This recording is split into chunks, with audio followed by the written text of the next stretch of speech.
He's going to be taking us through how to build a winning deck and make investors believe you're the next unicorn. Really excited for this topic. Logan, thanks so much for joining us. Just as a reminder, a couple housekeeping things. Logan, if you'd like to go to the next slide. We do have 20 minutes here, and we hope that this is an interactive session. So feel comfortable. If you feel comfortable, please unmute yourselves to ask any questions when he gets to it, or feel free to turn off your video so we can see your face. You can also use the raise hand option if you'd like, and I can go ahead and unmute you so you can ask a question live. All these sessions will be recorded and available after the event, so be sure that you are subscribing to SaaStr's YouTube channel and also follow SaaStr on SlideShare. Logan, going to let you take it away. Thank you so much. Great, thank you. I appreciate it. So this is my first SaaStr presentation, so hopefully it's somewhat valuable to you all. I'm Logan. I started FinVC back in 2018 as a spin out of SoFi Ventures, and hopefully everybody's familiar with SoFi, but we were and are now a public company, but focused on the student lending and consumer fintech space. At FinVC, we call ourselves FinTech Nerds with Capital, and we're really focused in on enterprise SaaS within the fintech space in the US and Europe. We do that out of an early stage fund and a growth stage fund. So we're fielding decks in the thousands every month. And so we see a lot of presentations and wanted to provide some guidance on best practices in terms of what we're seeing in the space. We have 7 unicorns on our platform. So we've seen a lot of companies from seed stage into unicorn. We're going to use one of our earlier stage companies as an example, which is a company called NeuroID, which is in the behavioral analytics space. They measure fraud and friction using behavioral analytics. And this deck is public. It was featured in Business Insider as one of the best early stage decks. So if you go to Business Insider and you just type in NeuroID, you can see the original presentation, but I'm using it as a visual guide and example. Feel free to shoot me questions on chat. I'll do my best to respond to those in real time. But I wanted to take you through some thoughts that we have on communicating your story as an entrepreneur. Because at the end of the day, as a VC, we're seeing a significant number of presentations every day. And we're looking at these presentations, as you may be able to see in your DocSend shares. In some cases, we're looking at it in a matter of seconds. And for us, we're very thesis driven. So we're looking for business model fit and thesis fit. And then beyond that, we're looking for the following things that I'll go through. So in telling your story, communicating your thesis on why you think your company needs to exist and why you think there's a huge market opportunity specifically for the problem that you're solving for, and being very clear about what your product currently accomplishes, the product roadmap that's ahead, and then the business model that you're going to use to monetize that. I can't tell you how many times we get a presentation and we're fintech experts, we're fintech nerds, is all we do. And I can't understand what the company actually physically does. And I go to their website and I'm also confused. So understanding what business you're in sounds basic, but needs to be super clear. So in NeuroID's case, they're basically digital body language. That's their view in terms of understanding what that digital footprint is. We got very excited about that in preventing fraud and also understanding friction in a funnel process. Second thing is team alignment. We see a lot of teams that are trying to solve for a business problem, and then it's not clear why this is the right team to solve that problem. Market inflection, why now in terms of you're going after this problem? Some people are early to a problem. Some people are too late to a problem when there's a huge amount of saturation and competition. Why is this the right inflection point? Understanding of initial traction. You may be pre-seed, so you may not have any traction, but at least you've done some customer conversations and surveys to validate that, yeah, this needs to exist. And then I always tell entrepreneurs to flip the script on the VC as quickly as possible. I love entrepreneurs that do this. When we're in a conversation, an entrepreneur is pitching me and they're saying, hey, why should we take your money? Capital for the best entrepreneurs is a pure commodity. There's plenty of capital out there, but you need to find the right VC partner, and you should be asking your VC upfront the hard questions. I'm seeing a question from Liz Good question. So I'm looking at this as early stage, kind of seed, Series A in terms of your presentation. Certainly a lot of these themes will carry forward, but wanted to, give you guys a little bit of a view on that. David, I like your question. It is not passive. It's actually, if you have a thesis and you have an understanding and you've been doing this for 20 years, you have a pretty clear view on messaging and presentations, and you have a limited amount of bandwidth. So absolutely, we give every company a fair look, and we have a team of 12 people. So a lot of people are spending a ton of time looking at companies that are sending us presentations. But if you don't capture their attention, and you don't structure your deck and your story in the right way, it's not going to hit home, and you're probably not going to get a first meeting, which is unfortunate. Second is just on the business model. So really understanding whether this is a feature, product, or platform, right? VCs and companies really enjoy investing in platforms, and those have longevity and scale versus a feature or a singular product that may not have that scalability and that market size ultimately. And then understanding who your customer is and the voice of that customer. So personas, the types of people that you're going after and so forth. Really critical to make that clear and to show product market fit, e.g., hey, these are the logos that we've been able to bring in, or these are the initial customer conversations we've had, and here's been their feedback in terms of how we're positioning the company. Monetization, your pricing model is really important.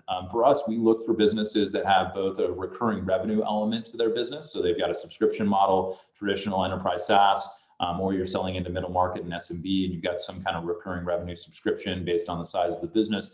And then maybe you have a transaction element. So in fintech, that might be interchange, or it might be some kind of lending fee or rev share or the like. So being very crystal clear on how you're pricing, how that will translate into your other metrics and specifically your ACVs. Being very upfront about the competition in terms of why you will win, also really important, right? So you're going to have competitors, you're running into people in the market. Why are you winning when you go against them? And is there a specific moat around your business that really differentiates you from the competition? Team is everything, right? In a seed stage and even in a Series A, when you're kind of early days on your traction, understanding who the team is, their background, and the relevant experience in terms of why this is the team that's going to solve this problem and taking it forward is huge. And so we spend a lot of time getting to know our team members. We do channel checks and we ask for references certainly, but we're also doing off-sheet channel checks and asking former colleagues and so forth how it is to work with you. Just be very prepared for that to have a strong story on this team, why it's the right dynamics. If you are hiring in the future, where you're looking to fill in on the management team, very critical, and just understanding where your blind spots might be and so forth. So team is really critical in articulating your experience, how you're working together, who's covering off what in the organization and so forth is really big. Market sizing, is a art and a science. So understanding how big this market is, particularly if you're going into a new space, is really important for you to understand and for your investors to understand.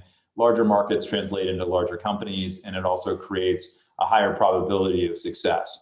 And I think sizing the market in terms of potential customers, how much revenue they're spending. So in the enterprise SaaS world, for example, within fintech, financial services industry spends $1 trillion per year on technology. About 40% of that, or 400 billion rather, is on software. So that's a big market. And then within that market, obviously, it divides down into the types of enterprise SaaS companies.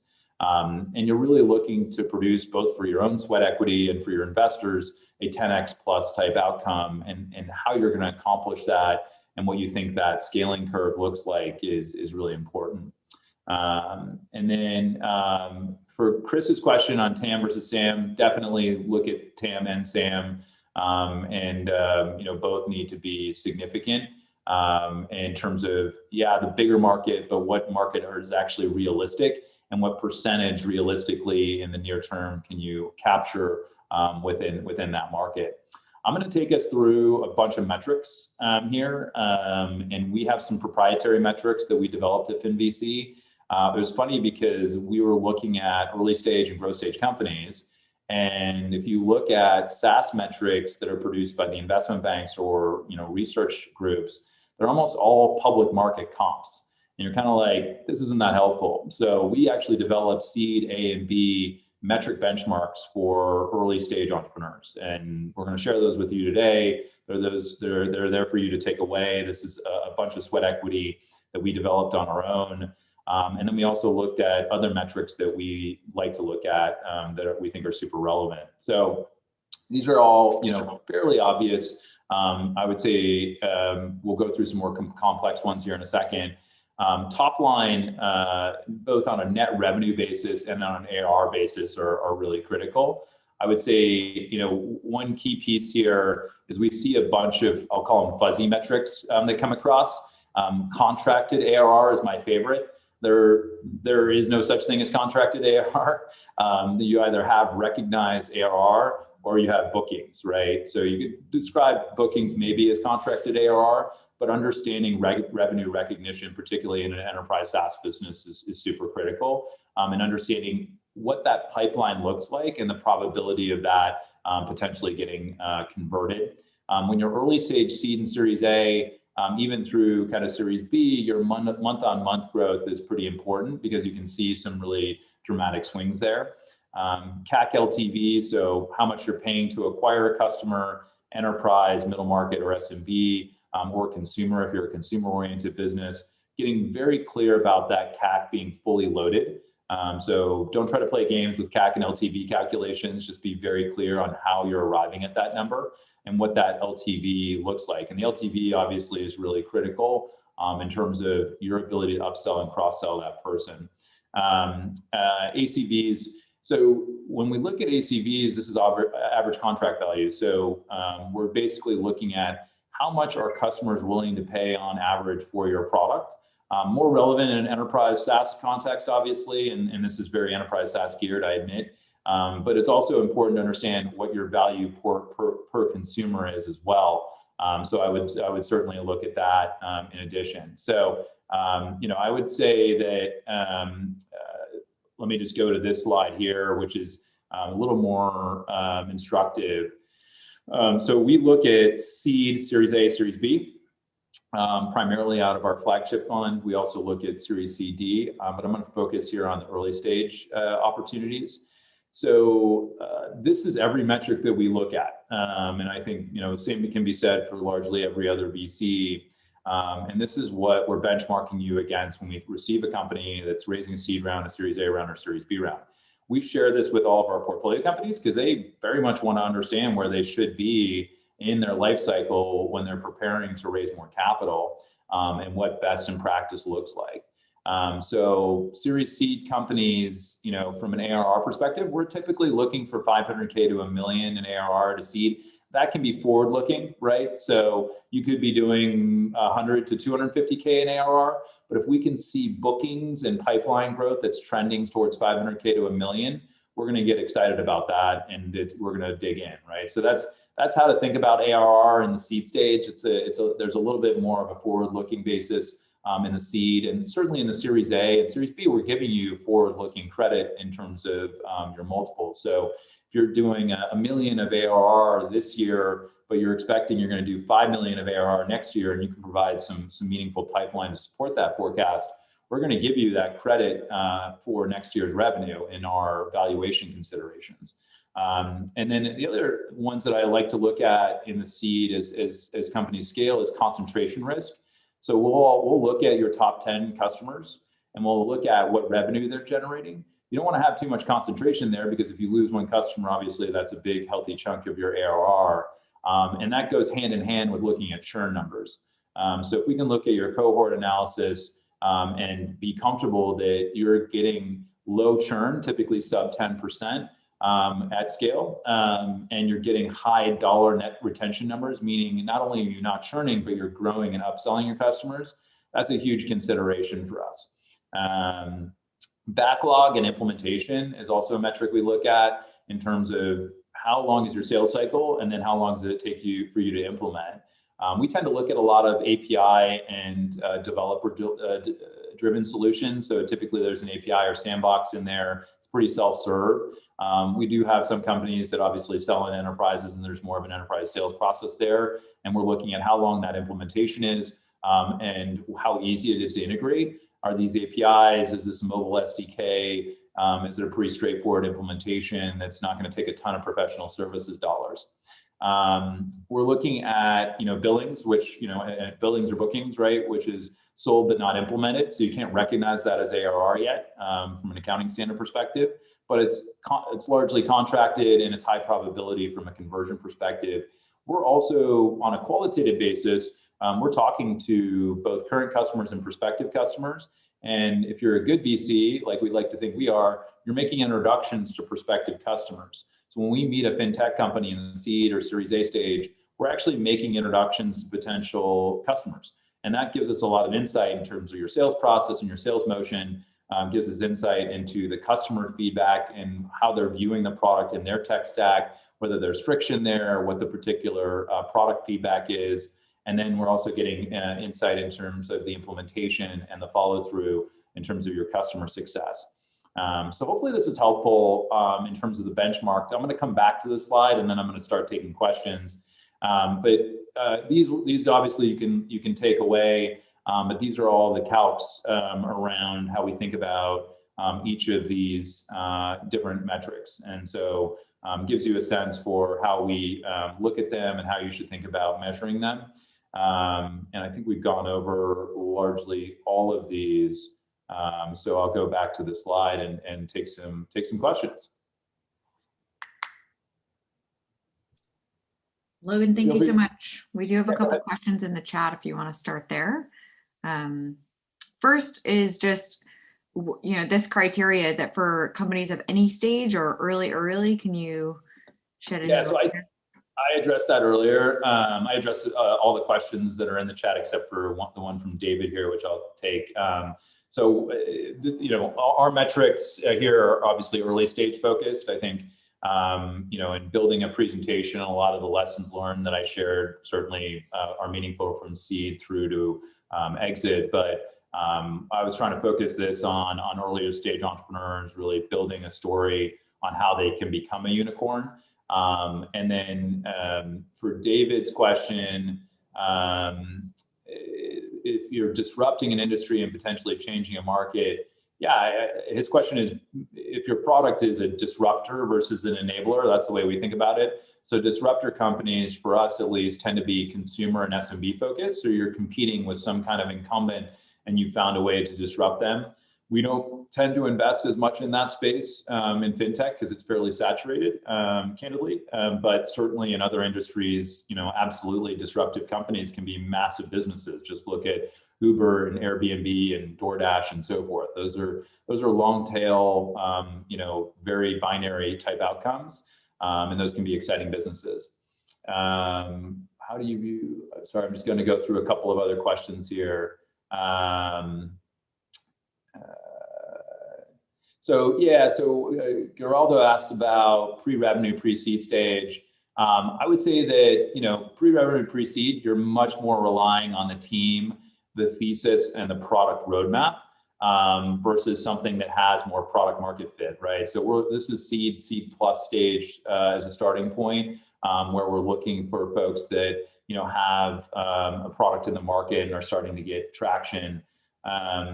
And then in terms of other questions, so I would say CAC LTV questions that you guys are asking, and being early in a company's maturity cycle, totally understand and agree with that sentiment. These numbers mature, right? So as you get more cohorts, more time and experience with your customers, you're going to get more maturity on what that true LTV CAC ratio is. And early on in the seed stage, you should definitely be having kind of a 2 to 4x type LTV to CAC ratio, right? If you're not able to show right-sized unit economics from the get-go, what does that mean at scale? So I think I covered that one off.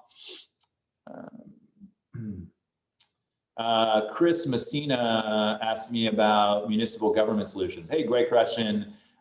Selling into governments are hard. We were looking at a company currently that's focused on using blockchain for municipal bond issuance. And generally, companies like Palantir have been successful selling into governments. There's a company called OpenGov that's been successful selling into governments. Longer sales cycles, more challenging, but certainly a lot of budget and obviously opportunity. But our view is that government should be one of your verticals, not your exclusive vertical independency. So Ron asked me about how do you see strategic value for the acquirer versus current companies, Ebitda and ARR?